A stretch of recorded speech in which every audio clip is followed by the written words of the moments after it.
j'avais l'opportunité de jouer au théâtre, cinéma, télévision, de donner des cours. Donc j'étais très actif, avec une belle reconnaissance de mes pairs aussi dans le milieu. Donc,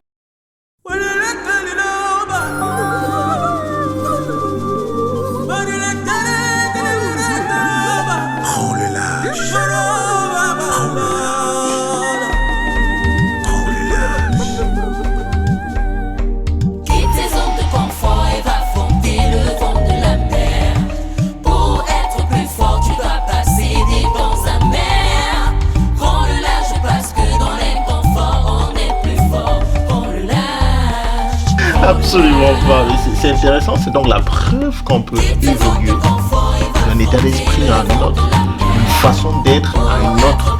J'ai trouvé ça vraiment très difficile. Sur une émission qui demande de l'inspiration. Parce que ce jour-là, je partais au Mali pour le fameux prix de la Banque mondiale que je parlais tout à l'heure. Ok, oui. Je suis comme ça parce que j'ai grandi avec ma mère qui était tout seule, qui faisait tout. Bienvenue sur Prends le large, le podcast qui t'inspire, qui te motive et qui t'équipe afin que tu sortes de ta zone de confort pour affronter l'inconfort, devenir plus fort et réaliser tes propres rêves. Merci infiniment pour vos partages, pour vos commentaires. C'est grâce à vous que de nombreuses personnes à travers le monde sont en contact avec ce contenu précieux qui transforme les vies. Merci, gratitude infinie. L'invité que nous accueillons aujourd'hui est quelqu'un d'assez spécial. C'est un jeune qui a un parcours, qui a une vision et qui lui aussi a pris le large à un moment donné. Il a dû sortir de sa zone de confort et son histoire est super inspirante. Je suis convaincu que vous allez en apprendre davantage tout à l'heure et cela vous permettra vous aussi de faire votre propre expérience, de sortir de votre zone de confort. Restez connectés et accueillons l'invité. Bienvenue Erwin. Merci de m'accueillir. Ça fait plaisir d'être là. Je suis convaincu que ta présence ici va apporter beaucoup aux internautes, ceux-là qui nous regardent à travers nos différentes plateformes et ceux-là qui nous écoutent sur les podcasts, les plateformes de podcasts qui peuvent nous écouter dans leur voiture, à la cuisine, pendant qu'ils font le ménage, etc. Bref, la dimension audio et la dimension visuelle sont toutes présentes. Merci d'avoir accepté notre invitation. Merci infiniment, Erwin. C'est mon plaisir. Erwin, avant de commencer, je voudrais que tu nous parles un peu de ta première rencontre avec moi, le premier contact. Comment est-ce qu'on s'est rencontrés la première fois? Je me rappelle, c'était au cours d'une conférence et tout. Tu étais panéliste où tu as dit des choses super intéressantes. Et j'ai été vraiment intéressé par ça et c'est ce qui m'a amené vers toi. Et je voudrais que tu parles un peu de notre première rencontre. Oui, bien sûr. Donc, en fait, après ce panel, c'était à une foire à l'emploi organisée par le Centre Oasis. Donc, après le panel, tu es venu me voir, je crois que je t'ai donné ma carte parce que tu voulais me rencontrer. Donc, ça s'est fait assez rapidement. Oui. On a pris rendez-vous. Tu es venu ici dans mon bureau. Oui. Et là, on a vraiment discuté. On a parlé. Moi, au départ, je pensais que tu voulais que je t'aide au niveau de la recherche d'emploi parce que je suis conseiller en emploi. Oui, exact. C'était la raison pour laquelle j'étais sur le panel. Oui. Mais en fait, c'était pour me parler de tes projets, dont l'émission Prends le large. Exactement. Donc, tu m'as parlé de ton parcours. On a beaucoup parlé de la notion de sortir de sa zone de confort. Oui, absolument. Et ça m'a allumé tout de suite. On s'est rendu compte aussi qu'on avait des atomes crochus au niveau de certaines valeurs communes qu'on partage. Tout à fait, oui. Donc, voilà. Bon, ça c'est pour qui je suis aujourd'hui. Ouais. Mais tu as un parcours, on souhaiterait savoir quel est ton parcours.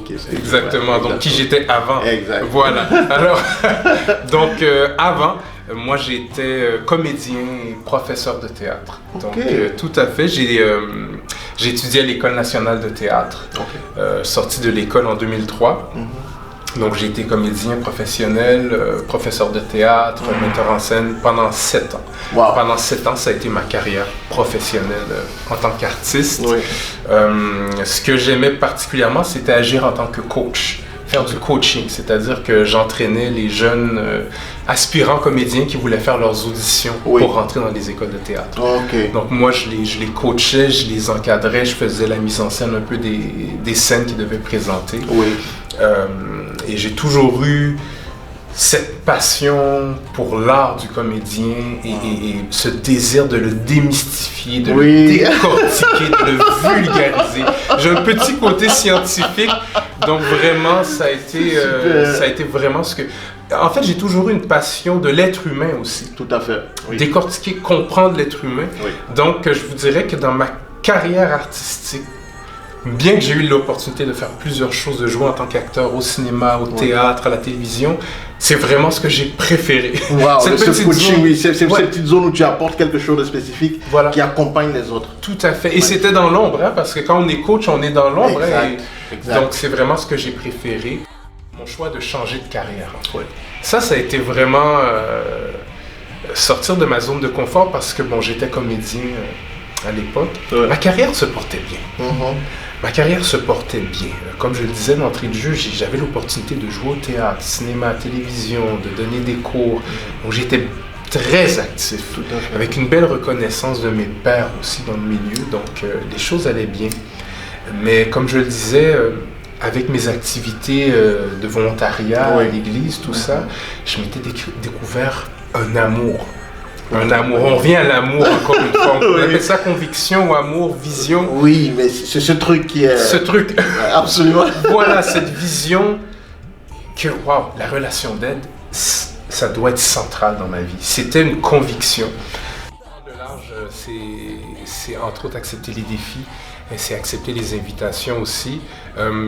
Bon, moi, à cette époque, j'avais plus ou moins confiance en moi. J'étais plus ou moins... Beaucoup d'assurance. Ouais, c'est ça. Puis là, en plus, bon, moi, je donnais des cours de théâtre avec des acteurs amateurs. Ça allait avec des petits groupes. Mais là, on était appelés vraiment à coordonner, à diriger un groupe de 30 jeunes artistes en devenir. Donc, pour moi, il y avait quelque chose de sérieux. Puis, il y avait une partie de moi qui se sentait un peu imposteur, qui se sentait pas tout à fait à sa place, tout à fait. Je me disais, est-ce que je suis assez compétent pour faire ça? Mais j'étais assistant coordonnateur. Donc j'étais un peu caché derrière mon ami en quelque sorte. Et normalement, ce type de spectacle auquel nous, on avait participé quand on était à l'école, se fait par un seul coordonnateur. Mais lui, c'était particulier. Sa femme elle devait donner naissance à son premier enfant dans les semaines à venir. Alors, il a très bien fait, il voulait quand même avoir un backup, exactement, pour quelqu'un pour assurer si jamais il devait s'absenter. Et puis, éventuellement, il a dû s'absenter de plus en plus. Et j'ai eu de plus en plus à prendre vraiment les rênes du projet, à agir comme coordonnateur. Puis,